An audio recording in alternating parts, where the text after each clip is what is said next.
What's up, everyone? Tony from the Cold Case Project, back again. And today, what I want to run with you over is all content shared in these videos is readily available in any Google search. Now, with that said, I take this content, have it rewritten, and upon rewriting it, put it in these videos to spread the word on the thousands and thousands of cold cases of men and women throughout the United States that are just forgotten, and I give this platform to them so their cases and their stories can be told. Now, in addition to that, if you look down below in the description, you're going to see some brand new t-shirt and coffee cup designs I've actually gotten from a couple of my subscribers who have over the years have been giving me some awesome fan art. So with that said, I'm offering a 20% discount code down below if you check that out, and splitting proceeds with them because they are awesome. Been watching me for quite some time, and I definitely think they deserve to be rewarded for some of the work they do on top of being full-time employees also. So once again, if you have any recommendations or any suggestions, comment down below. Thank you so much for watching. Enjoy the video. Like, subscribe. I'm out. Peace.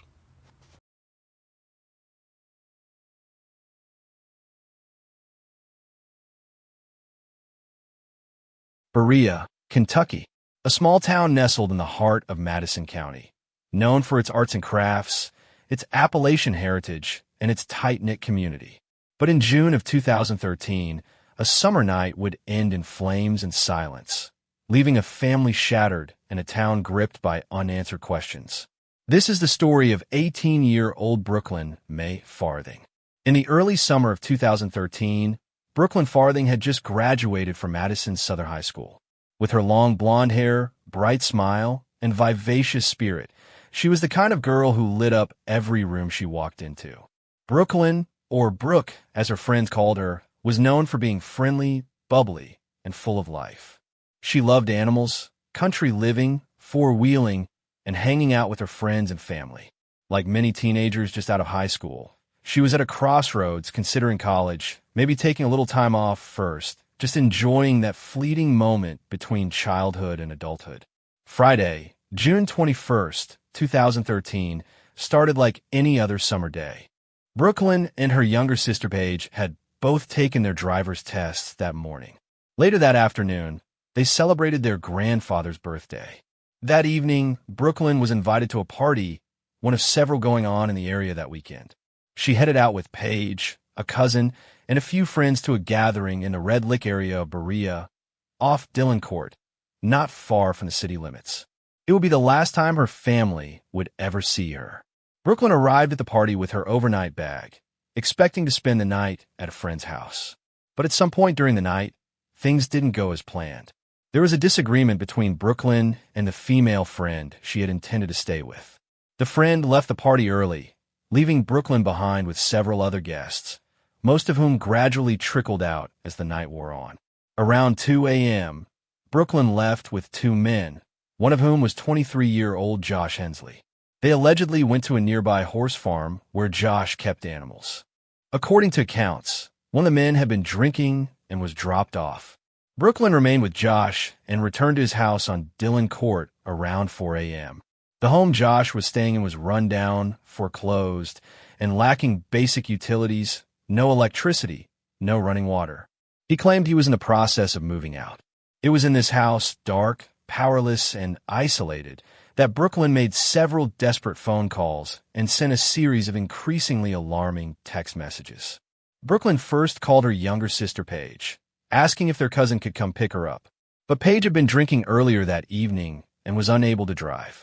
During this call, Paige noted that Brooklyn sounded normal, no sense of panic or distress. But what came next was deeply concerning. Not long after, Brooklyn texted her ex-fiancé, Jared, who was working a night shift at the time. She asked him for a ride and arranged for him to pick her up once he got off work. Then came 3 chilling messages in quick succession.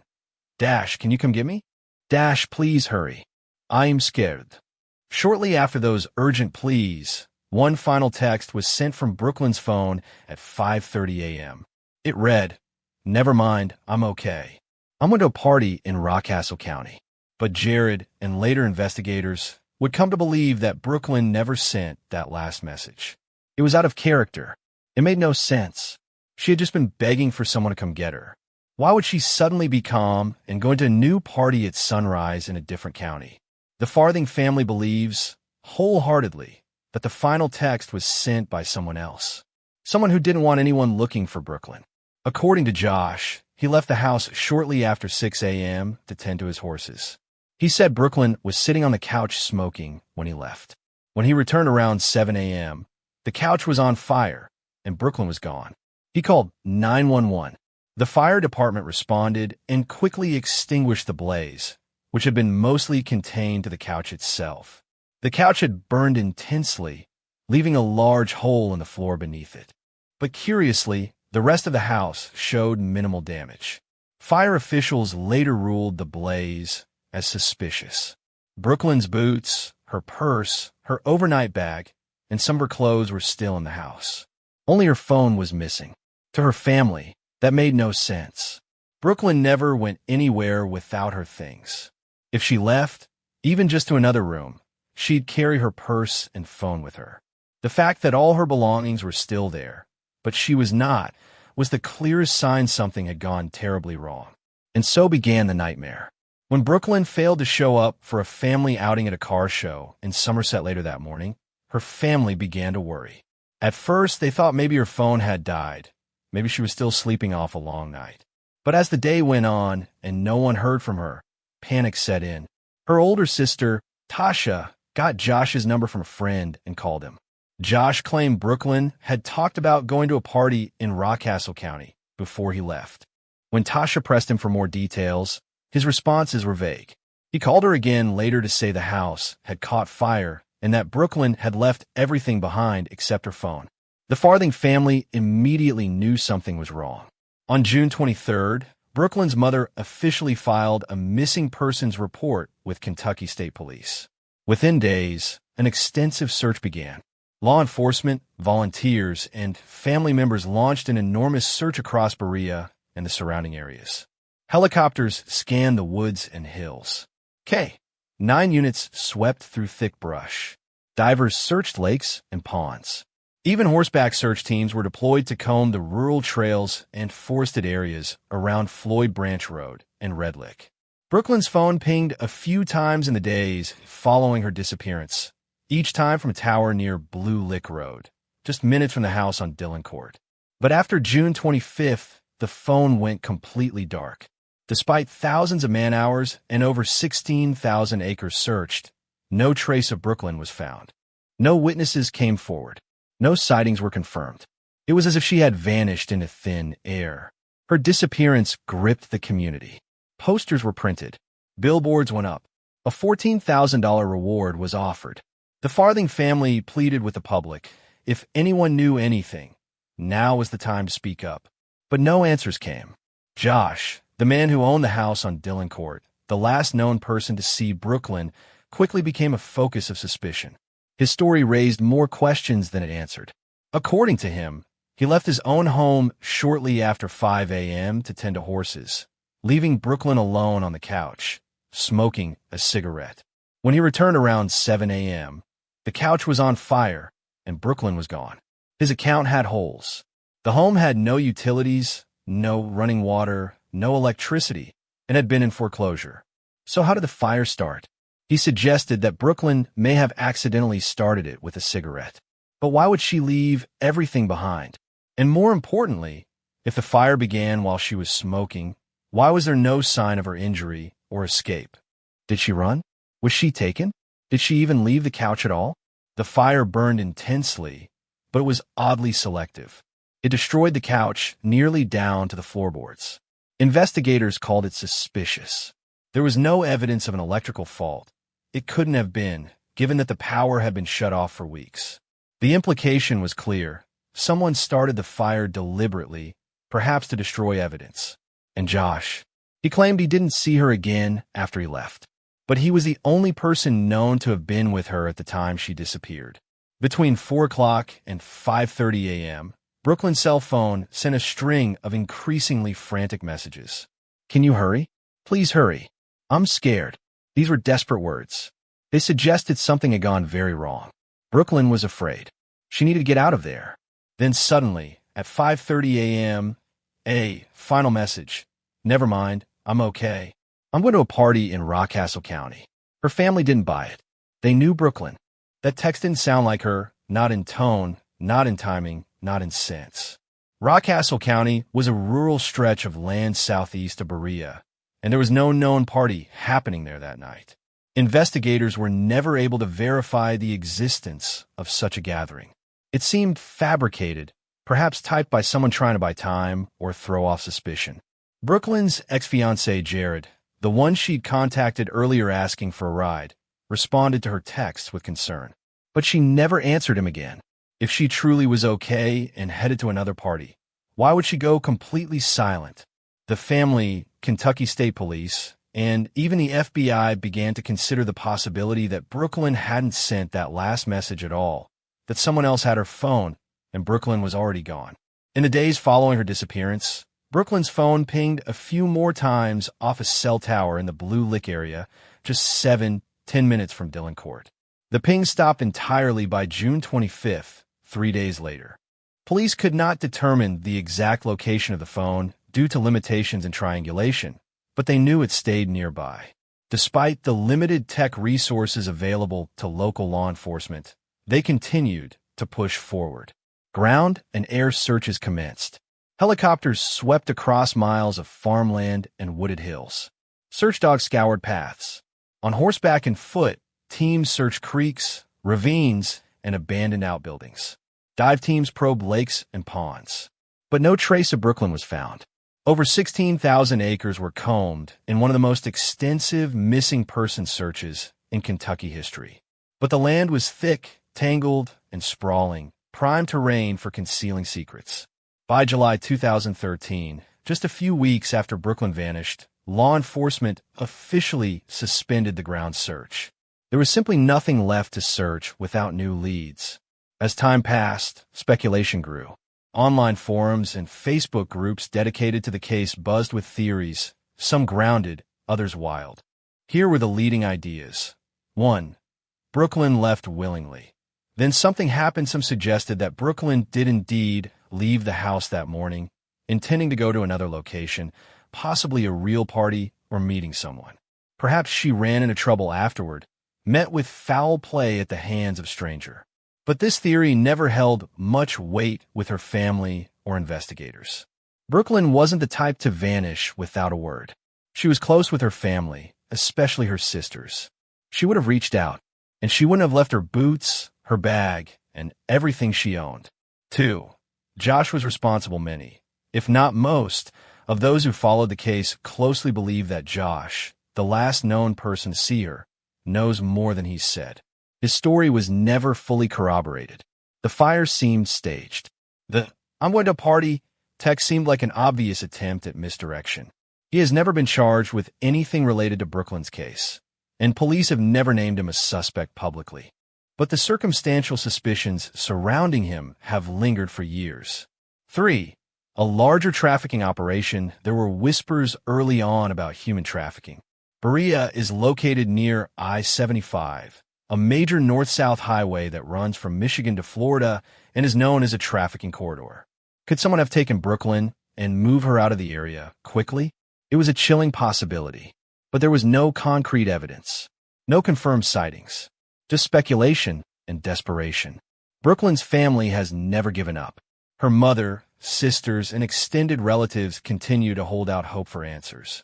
In particular, Brooklyn's older sister Tasha has become a powerful voice, pushing for awareness and keeping the case in the public eye. She's described Brooklyn as someone who was high-spirited, full of life, and fiercely protective of her family. Someone who wouldn't just walk away. Over the years, the family has raised reward money, distributed flyers, spoken to news outlets, and urged investigators to keep going. The Kentucky State Police maintain that the case is open and active. But as of today, nearly a dozen years later, there have been no arrests, No confirmed sightings, no remains recovered. One of the most haunting details of this case is that couch, the epicenter of the fire that day. It's often referred to in online discussions as the smoking gun. Some believe that something terrible happened to Brooklyn on that couch, that her attacker tried to burn away the evidence. But no forensics have ever confirmed or denied it. The mystery remains. Berea is a small town. In a place like this, people remember. They remember where they were when Brooklyn vanished. They remember the heartbreak, and they remember the silence that followed. Brooklyn's disappearance shook the community. Many who knew her still speak of her in the present tense. She is funny. She is bright. They haven't let go. Not yet. They shouldn't have to. Brooklyn Farthing was more than a headline. She was someone's daughter, someone's sister, someone's best friend. She had dreams and plans. She wanted to go to cosmetology school. She loved four-wheeling and fishing and bonfires. She had a life ahead of her, and then she was gone. Her case remains unsolved. But someone knows something. Someone always does. If you have any information about the disappearance of Brooklyn Farthing, please contact the Kentucky State Police. Post 7 at 623-2404 or submit a tip via their official tip line. Even the smallest detail could change everything. Until then, her name will still be spoken, her face still seen on flyers, and her family will never stop asking the question, where is Brooklyn Farthing?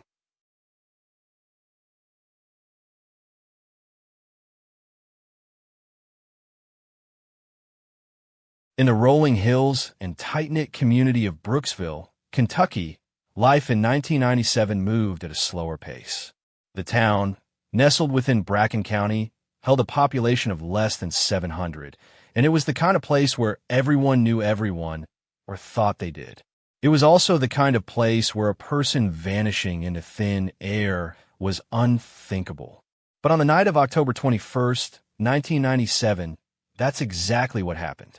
17-year-old Erica Lee Frazier was a high school senior, a straight-A student, and by all outward appearances, a young woman with a bright and steady future. She lived in nearby Germantown, about 10 miles south of Brooksville, with her mother and younger brother. Described as shy but friendly, Erica had a close circle of friends, a steady boyfriend, and aspirations to attend Northern Kentucky University after graduation to pursue a degree in accounting. She had just requested more hours at her part-time job at Carota's Pizza in Augusta and had been planning her next steps into adulthood. But within 24 hours of her last known sighting, Erica's path took a dark and uncertain turn, one that remains cloaked in mystery nearly 3 decades later. On the evening of October 21st, 1997, Erica met up with friends at a local hangout, the Video and Tan in Brooksville. It wasn't much, but in a town as small as Brooksville, the combination video rental store and tanning salon served as a de facto meeting place for local teens. Somewhere between 9 o'clock and 10 p.m., Erica was last seen talking with friends, socializing as she often did. One of the last people known to have seen her that night was a 20-year-old acquaintance named Shane Simcox. He told investigators that Erica had given him a ride home, dropping him off around 9 p.m. That simple ride, however, would soon come under scrutiny. When Erica failed to return home that night, her family was immediately alarmed. Her car, a black four-door 1988 Pontiac Bonneville, it was gone, and her bed had not been slept in. By the following morning, concern had escalated to panic. A search was quickly organized. On October 22nd, less than 24 hours after she was last seen, Erica's car was located abandoned in a field off Franks Lane, a secluded rural area roughly a mile from the Video and Tan. It was an odd location, quiet, off the beaten path, and surrounded by hay bales. Even more strange were the contents inside the car.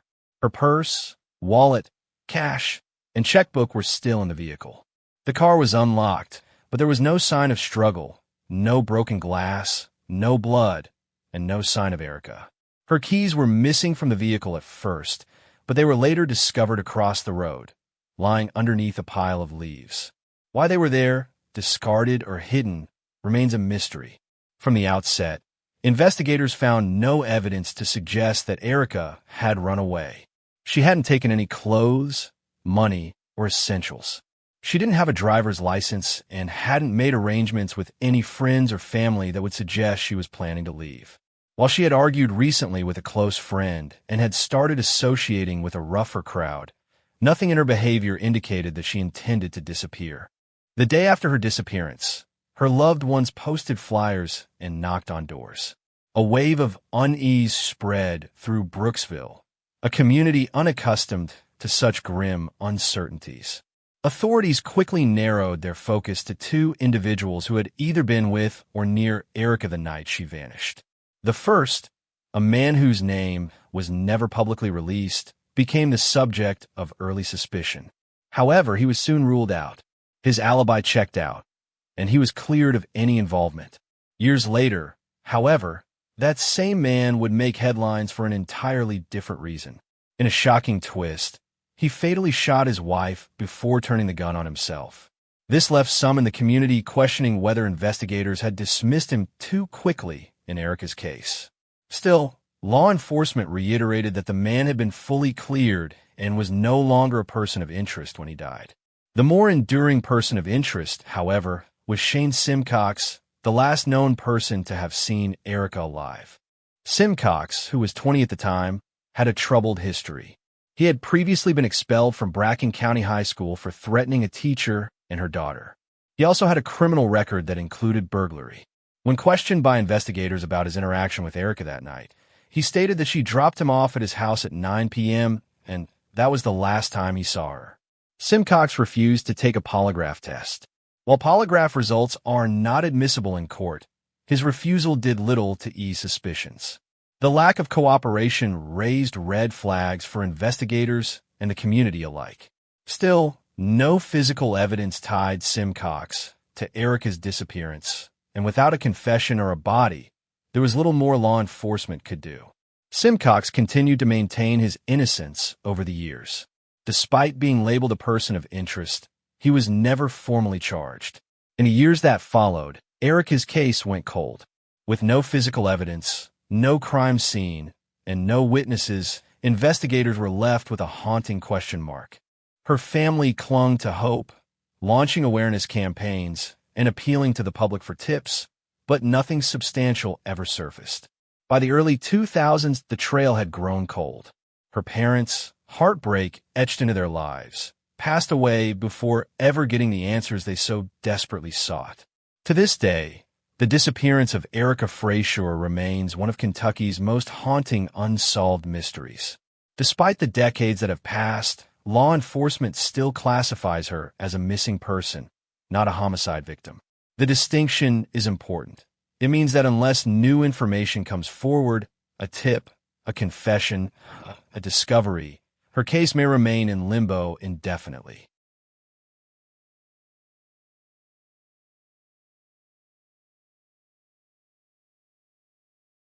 There is nothing extraordinary about the early summer morning of June 19, 1999. The skies over Bowling Green, Kentucky, were clear, and the heavy warmth of southern June had already settled over the city by sunrise. Life moved as usual in the peaceful, wooded neighborhood surrounding the Barren River, and the gentle hum of weekend activity filled the air, lawnmowers, porch swings, and fishing rods being loaded into trucks. That morning, 52-year-old Walter Fowler walked out the front door of the house he shared with his wife, Deborah Kessinger Fowler. According to Deborah, her husband said he was going fishing at Barren River Lake, about 30 minutes from their Bowling Green home. He climbed into his dark red Dodge Caravan and pulled out of the driveway for what was supposedly going to be a quiet day on the water. He was never seen again. Walter Fowler wasn't a man prone to flights of fancy. Described as quiet and dependable, he had spent 2 decades working as a lineman at Farmers Rural Electric Cooperative. He had a reputation for showing up on time and doing his job without complaint. He wasn't known to drink heavily, do drugs, or chase adventure. If anything, he was considered steady to the point of being predictable, which is why, when Deborah called around to family and friends later that day, reporting that Walter hadn't returned from his fishing trip, concern began to stir almost immediately. Deborah told everyone she was worried. According to her, it wasn't like Walter to stay out without calling. She said she waited a day, growing more anxious by the hour. Then, on June 20th, when he still hadn't come home, she tried to file a missing persons report with local authorities. But the police allegedly told her she needed to wait a full 24 hours from the last time he was seen. Deborah claimed she returned the next day, on June 21st, and finally reported him missing. By then, it had been over 48 hours since Walter had supposedly gone fishing, and things were about to get stranger. On June 21st, Deborah contacted a state employee who worked near Barren River Lake and asked for help searching the area. While driving together over the Kentucky 101 bridge that spans the Barren River 2 miles downstream from the lake, Deborah spotted something in the water. There, she allegedly told the official. That's Walter's boat. It was just floating, abandoned, on a quiet stretch of the river. When it was retrieved, police noted something deeply suspicious. The boat had no motor, no oars, nothing that would have allowed it to be navigated. It was also completely empty of any overnight gear or supplies. It was just drifting. Later that same day, Walter's minivan was found off Osborne Ford Road, not far from the lake. Like the boat, the van yielded no signs of a struggle, no blood, no clues, just the eerie stillness of a man who had vanished, leaving behind the tools of a trip he may never have actually taken. And yet, something was off. Walter's family pointed out that he wasn't an avid fisherman. In fact, he much preferred turkey hunting and golfing to fishing, and he hadn't told anyone, not coworkers, not friends, about any plans to take a fishing trip that weekend. And though Deborah said he planned to stay overnight, there were no clothes packed, no food, no drinks, no flashlight. It was as if the fishing story was just a setup. And that setup, investigators later began to believe, may have masked something far darker. In the weeks following Walter's disappearance, the search efforts waned. Divers scoured parts of Barren River and the lake. Helicopters scanned the wooded areas near the shoreline. Dogs were brought in, but no trace of Walter Fowler, alive or dead, was ever found. The Barren River is not deep, especially in the area where his boat was located. If he had drowned, authorities said his body should have surfaced, but it never did. By August 1999, roughly 2 months later, the tone of the investigation shifted. Authorities announced they were now treating Walter's disappearance as a possible homicide. They had good reason to be suspicious. Deborah and Walter had been married for years, but sources close to the couple described the marriage as strained. Deborah had a strong personality and a complicated past, while Walter was more reserved and kept to himself. Some claimed he seemed worn down in the months leading up to his disappearance. Financial records later showed the couple was in dire financial straits, over $250,000 in debt. And then there was the matter of Walter's life insurance policy. When he vanished, Deborah stood to receive the payout, though she claimed she had no idea the policy even existed until years later. But it was more than a small policy. It was substantial, enough to raise eyebrows in the context of a disappearance under suspicious circumstances. Police now had a motive. But did they have a suspect? They soon zeroed in on Deborah, and possibly more than just her. Investigators began to quietly explore a disturbing theory, that Deborah Fowler had not acted alone. That perhaps she and her son, Walter's stepson, Matt Kessinger, had conspired together to kill Walter and dispose of his body. The theory hinged on 2 points, opportunity and motive. Deborah, facing bankruptcy and marital stress, may have seen Walter's death as the only way out. Matt Kessinger, whose connection to Walter was never particularly close, could have helped carry out the plan, either out of loyalty to his mother or for his own financial gain. Deborah called the allegations crazy. She insisted that Mac had been raised mostly by her parents and that the two of them weren't close. But law enforcement quietly maintained her as a person of interest for years. Though no charges were filed, whispers about Deborah's potential involvement never stopped, especially after what came next. In 2015, more than 15 years after Walter vanished, Deborah Fowler made headlines again. This time, for something she couldn't deny. She was arrested and convicted of arson. As the manager of a Dollar General store in Kentucky, Deborah had set fire to the building in a desperate attempt to cover up tens of thousands of dollars in stolen merchandise and missing money. The fire destroyed the store entirely, and caused over $1 million in damage. Why burn it down? The audit was coming, and Deborah knew the theft would be discovered. She lit the fire as a cover-up, a last-ditch effort to erase the paper trail. But the trail led straight to her. She was sentenced to 6 years in prison, and suddenly, her name was back in the headlines, this time with renewed attention on Walter Fowler's cold case.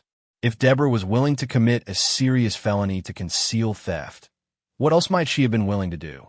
Despite the suspicion, Deborah has maintained her innocence in Walter's case.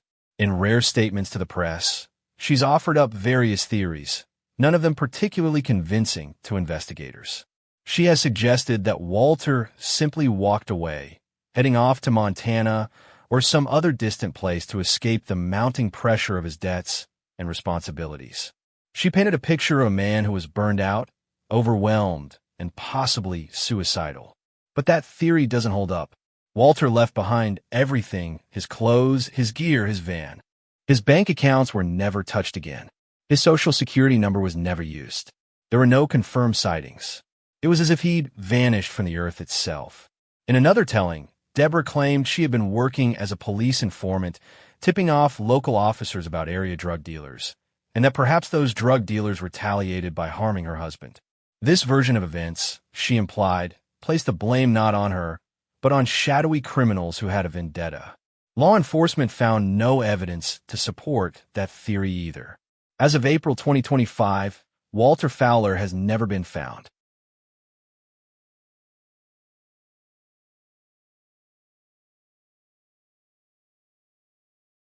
In the small town of Stanford, Kentucky, a rural community steeped in farmland, tradition, and quiet, winding roads, the evening of May 17, 2015, started off as unremarkable. But before the night was over, 38-year-old Michael Gorley would vanish without a trace. Nearly a decade later, there are still no answers, no arrests, and no peace for the family who continues to ask the same question every day. What happened to Michael? The story of Michael Gorley is one marked by contradictions, suspicion, and chilling silence. It is a case that has confounded local investigators, haunted his family, and cast a long shadow over the community. It's not just the disappearance itself that's troubling. It's how quickly the narrative shifted, how the facts seemed to bend, and how those closest to him appeared to know more than they were willing to share. Michael Gorley was last seen on Sunday, May 17, 2015, at a friend's house on Knob Lick Road in Stanford. According to those present that night, Michael had spent the evening at the residence, socializing with a small group of friends, people he had known for years and supposedly trusted. He was relaxed, according to early accounts, and there were no indications that anything was wrong. At some point between 8:30 and 9 p.m., the story goes, Michael allegedly left the house on foot. He was headed toward Junction City, just about 2 miles away. It wasn't an easy walk, especially in rural Kentucky, where roads are narrow and often unlit, but it wasn't unheard of either. People walk between towns often enough when they don't have a ride, and Michael was no stranger to the area. But here's where things begin to unravel. Later that night, around 11 p.m., Michael's mother called the house where he had been staying. She was just checking in, as any mother would, and was told something that contradicted the earlier version of events. According to the homeowner, Michael was still there, still at the house, still present, or so they claimed. This simple phone call created a timeline conflict that would never be resolved. Had Michael really left on foot at 8:30 or 9 p.m., as his friends would later claim? Or was he still at the house at 11 p.m., as the homeowner said? And if so, what happened in the hours that followed? When Michael failed to come home that night or the next morning, his family's concern deepened into panic. It wasn't like him to disappear, especially not without telling someone, especially not without his shoes. The next day, Michael's mother and sister drove to the house on Knob Lick Road. What they found there only intensified their fears. Outside the house, sitting neatly on the porch, were Michael's shoes. His hat was also there. Inside the house, there was no sign of him. There were no indications he had left on foot. No footprints. No witnesses. No calls. And according to his mother, Michael wouldn't have gone anywhere, especially not down a rural Kentucky road at night. without his shoes. That wasn't just odd. It was impossible. It was then, and only then, that the homeowner and others inside the house changed their story. Now, they claimed Michael had actually left hours earlier, sometime around 8:30 to 9 o'clock p.m. The version of events his mother had been given on the phone just 12 hours earlier was suddenly no longer valid. That shift in the narrative set off alarm bells for Michael's family, and eventually for law enforcement. Because if someone had lied about something so simple, what else were they hiding? Michael Gorley was not a drifter or a transient.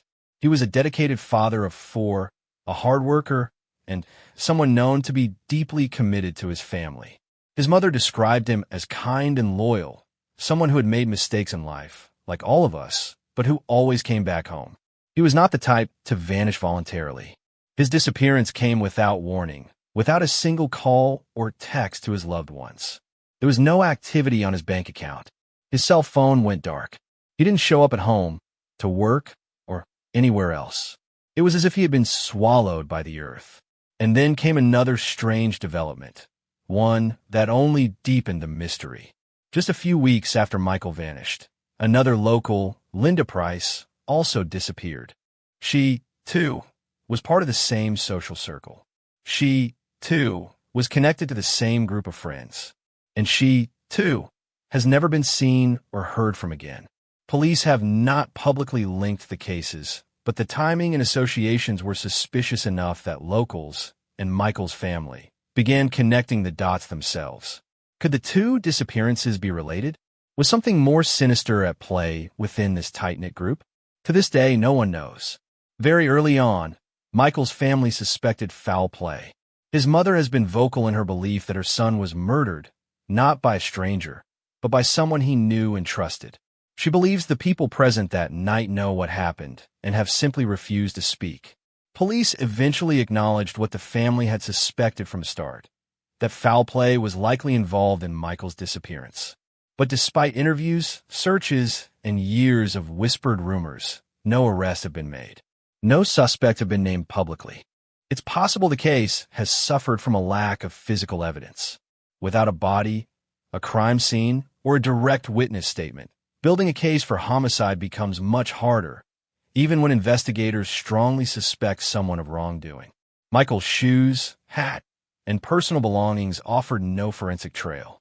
And after nearly a decade, any remaining physical evidence may have long since deteriorated. His case, like so many others in rural communities, exists in a frustrating limbo, where people talk in hushed tones, where secrets are buried deep, and where silence can be louder than words. In the years since Michael disappeared, his family has refused to let his case fade into the background. His mother, in particular, has been the heart and soul of the search, knocking on doors, confronting people she believes know the truth, organizing awareness efforts, and demanding action from police and local officials. She's made it clear she knows who did this. She just can't prove it. In interviews and social media posts, Michael's family has pleaded for witnesses to come forward, for someone's conscience to finally win out over fear or loyalty. But in a community as small and tight-lipped as Stanford, breaking that silence has proven nearly impossible. Still, they hold on to hope. They believe the truth is out there, waiting, buried, protected by people who've carried the weight of it for far too long. That's the question etched into the hearts of those who loved him. Not just what happened, but where is he? Is he buried in a field somewhere outside of town? Is there a clue hidden in plain sight, in a phone record, a detail, a change in someone's story that was missed? Or has time slowly erased the trail altogether? As of today, Michael Gorley remains missing. His disappearance remains unsolved. No arrests have been made. No trace of him has been found. But someone knows. Someone was there that night. Someone saw or heard something and chose silence over truth.